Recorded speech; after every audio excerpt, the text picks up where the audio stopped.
Alrighty, ladies and gentlemen, my name is Adam and this is Adam FPL and welcome to the Game Week 9 preview.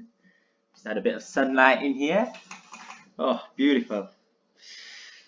So, it's time for the Game Week 9 preview. If you don't remember, before the international break, the long overdue international break, which has taken all year to be honest, we ended on a positive with 50 points.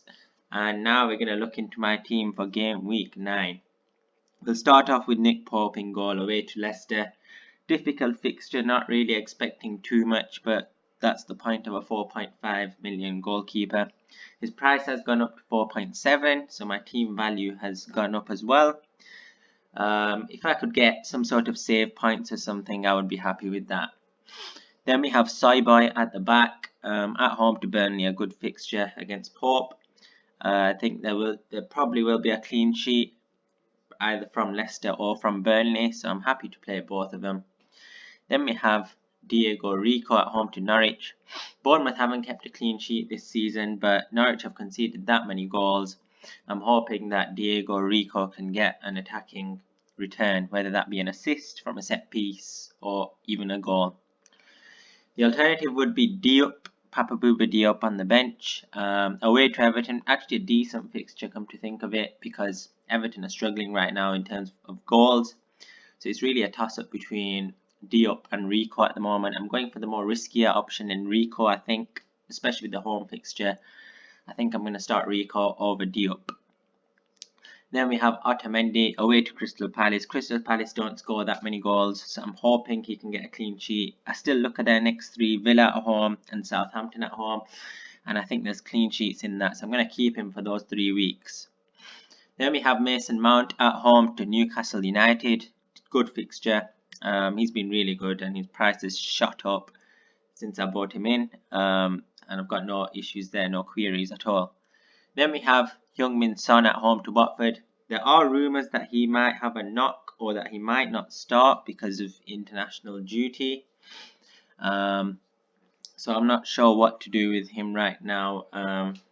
If not transfer him out this week, then I can transfer him out next week, because I've got Cantwell on the bench as insurance if needs be. Then we have KDB, Kevin De Bruyne. I'm so glad I kept hold of him because a lot of people did let him go. I think I saw the stats. His ownership went down from 42% down to 33%. So big drop there, which I'm happy with, because Pep has confirmed that he is back. And you know what? I am tempted to captain him. I know that Crystal Palace are defensively solid, but every time that KDB has started a game, let me just go here, he's returned. Wolves, he didn't play, so there was nothing to come from there. And Norwich away, he came off the bench. So I'm tempted by KDB as captain. I'm thinking about it. I've got to. I'm not sure. We'll see. I'll show you my potential transfer plans later on. Then we have Sadio Mane. Away to Man United, probably a decent fixture. You know what? I won't captain him, but you know, you never know what you can get from Liverpool at Old Trafford. Anything can happen. Could be a 0-0. It could be, you know, Liverpool could batter them. We don't know. So a lot of uncertainty in that fixture, that's for sure. Then we have Teemu Pukki away to Bournemouth. He has blanked quite a bit in the last 3 weeks. I am tempted to start to drop him out. We'll go into that later on. But Norwich have got players coming back now, so maybe I should be patient and keep hold of him. I'm not sure.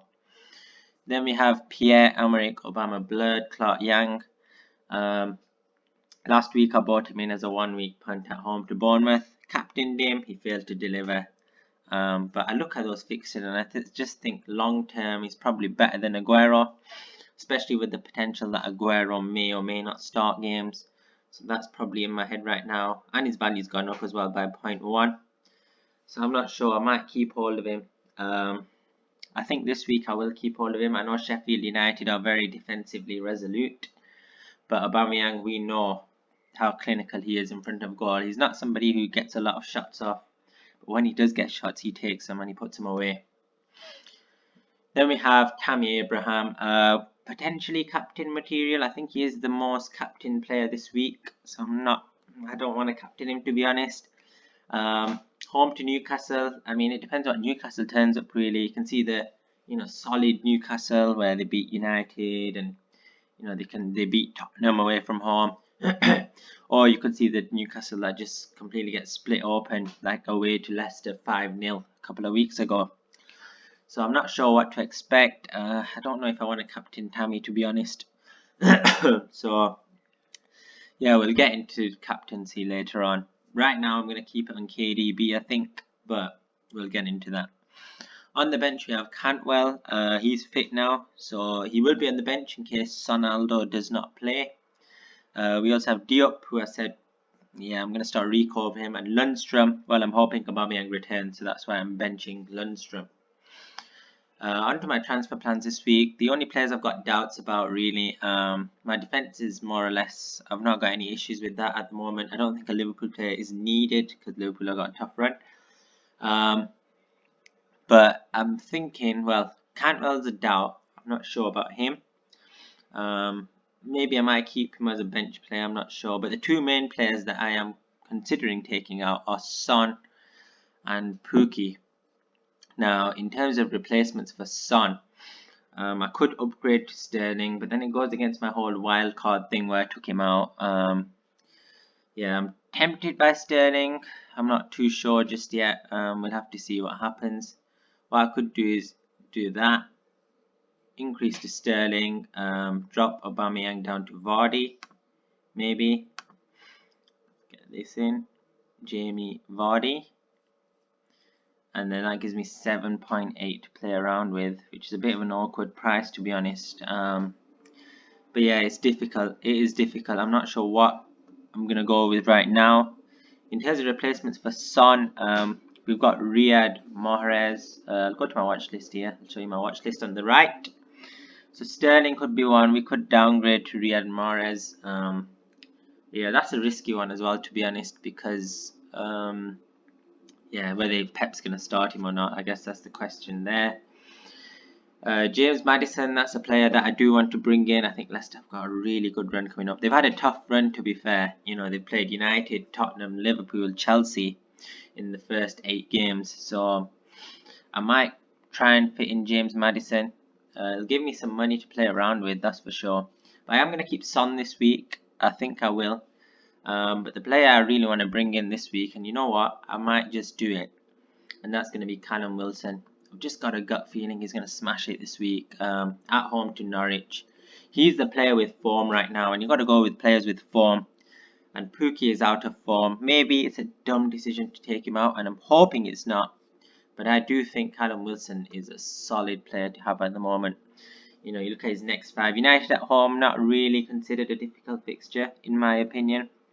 And if worst comes to worst, I can switch back to Pukki, not a problem. So, you know what? I'm going to make that transfer. I think I'm going to do it. I think I'm going to be bold and go with Callum Wilson. So this has been oh yeah, and my captaincy, I think I'm going to go with KDB.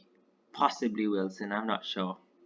Not decided yet, but this has been Adam FPL, and until next time, peace!